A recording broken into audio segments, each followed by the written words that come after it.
G'day everyone, Prep Aussie here. I hope you're all well in whatever part of the world you're watching this video. Today is Saturday the 23rd of March 2019 and the time here is 08:55 Australian Eastern Standard Time. Well folks, this video is going to be more financial and political. The reason for that, and I'm sorry there'll be no camera today because it's not working. The reason for today's video is to just make sure you're aware of what's going on in the background at the moment as regards to finances, etc. Because, folks, things are unraveling really, really badly. And if you're not aware of this sort of stuff, you need to be. And especially, I'm going to sound like I'm picking on WA, but I'm not picking on WA. What I'm trying to point out is that as much as you don't want to believe it, WA is in one of the worst recessions it's ever had.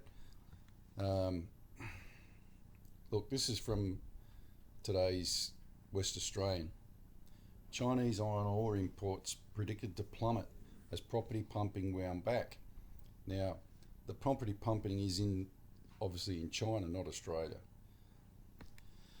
China could slash its iron ore imports 40% as it governments wind down its stimulus of an overpriced housing sector, which would have disastrous consequences for Australian oil producers, a conference in Perth was told yesterday.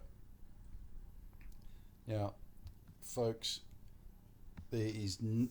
look, it would be cataclysmic at worst, but you need to understand, I said this before, China is broke. They are dead flat broke. Everybody's broke. They're all living on bloody bank overdrafts, more or less. The knock-on effect this is going to have in a place like Western Australia, where they are just basically mining dependent, it's going to be catastrophic. There's just no other way to say it.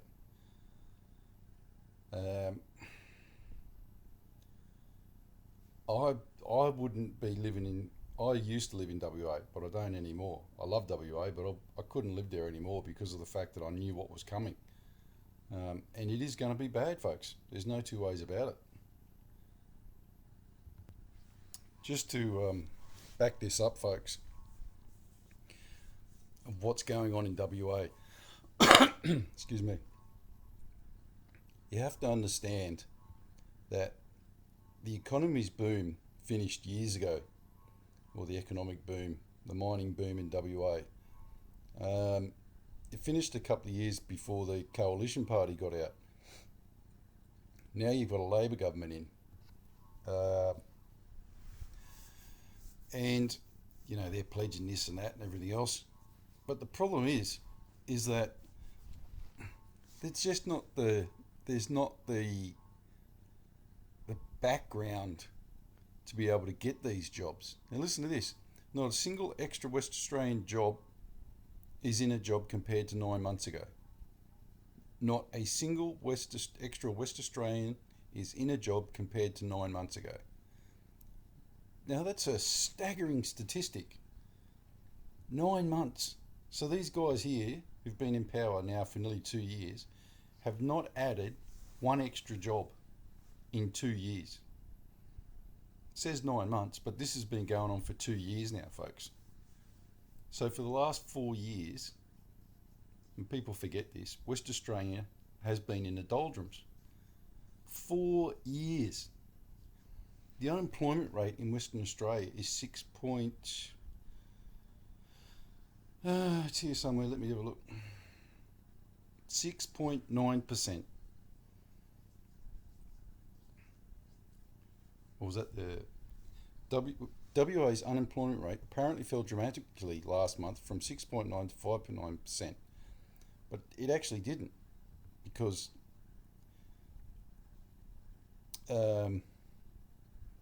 those jobs were basically part-time jobs. So you have this problem where these guys just can't, no matter what they try and do, they can't get it to work. Just can't. It's impossible because there's not the money there, folks. It's as simple as that, really. Okay, so an article from the ABC, and I got to be honest, it's one of the worst, most worrying things I've read in the last couple of months as regards to the construction industry. It's just shocking. If you haven't read it, I'll leave a link in the description box. But it's just shocking. It really is.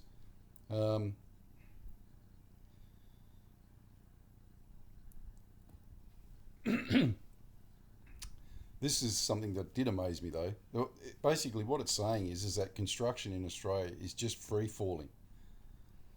Building permits for new homes are down almost 40% from their peak. And it hasn't even started really falling yet, folks. That's the worrying thing.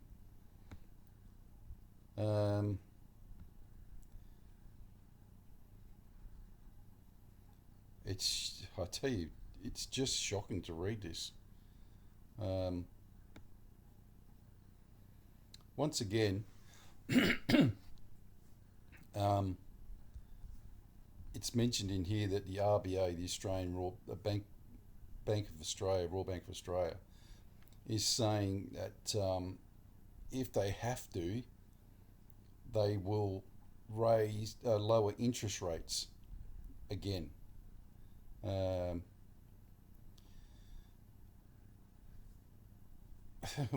But that's not going to do anything, folks. That's like a little drip in the ocean.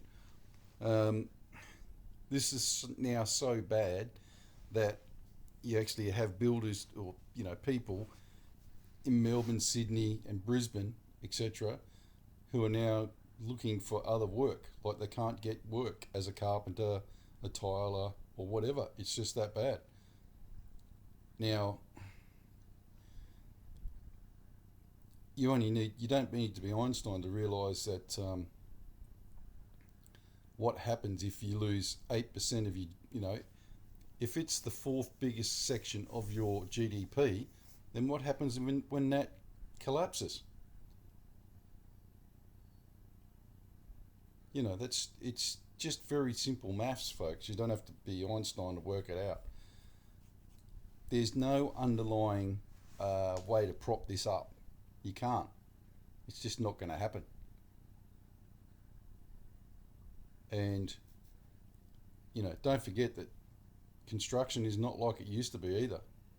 It's supposed to be a lot more simplified now and a lot easier. Most houses are brick veneer, whereas years ago they used to be double brick.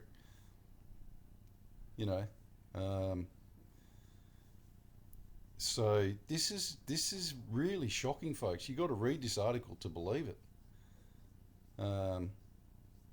And people are just ignoring this. It's just amazing how many people are just ignoring it. Like it's not even happening, you know what I mean? Right, one last thing to finish on. Okay, this is the BBC. Now, unless you're living under a rock and you don't know what's going on with Brexit, I've had loads of people write to me over I said ages ago that Theresa May would no longer be the UK Prime Minister after the vote in December last year. Well, I stick by that, and the reason I stick by that is she may be there as a figurehead, but you only have to read this article to understand that the European Union is actually now fully in control of the UK.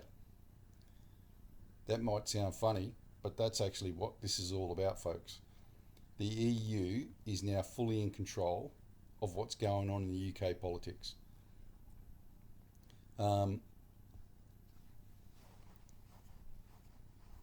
This is a joke.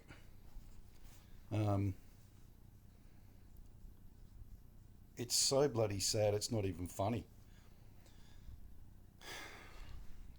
If you ever want to see what happens when a democracy fails, then watch what's going on with the UK with this, because this is exactly what happens. Now, what's happening here is the EU is manoeuvring all this so that the UK eventually has another referendum. They don't care about democracy. This is what this is all about. They are dead set 100% pushing for another referendum.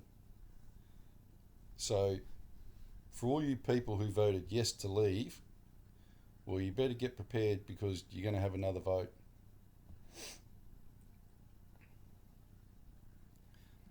There was one of 4 clear choices she outlined, along with revoking Article 50, which she says would betray the results of the referendum. So, that's one of the choices. But the way they're manoeuvring this, folks, it's the only clear choice. So, watch this space. Your UK is going to have another election or another referendum. Unless, and this is really interesting, unless the UK Parliament actually does something that it's never done before and actually comes together and votes to get rid of the sitting Prime Minister. Because this woman and her lackeys are entrenched and they're actually there. There's no two ways about it. They're only there at the moment at the behest of the EU. So the UK Parliament will now have to vote to remove the Prime Minister. And I'm guessing that's coming. But you have to understand, if that's what happens, then you have to understand that the actual Conservative Party would vote with Labor to remove the sitting Prime Minister. Because if you remember, last year they knew this was coming, so they changed the voting thing within the UK government, sort of Conservative Party, to make sure that they wouldn't eject Theresa May from Parliament. So this is where this is all heading, folks. It's a real joke, isn't it? This is what's happening in democracies around the world at the moment, and we're one of those. So watch this space. It's going to get really interesting. I'm thinking that before she does any more, or Boris Johnson, etc., are going to get her to get voted out of Parliament. That's where this is heading. That in its own is going to cause massive ructions. And you may end up with like a war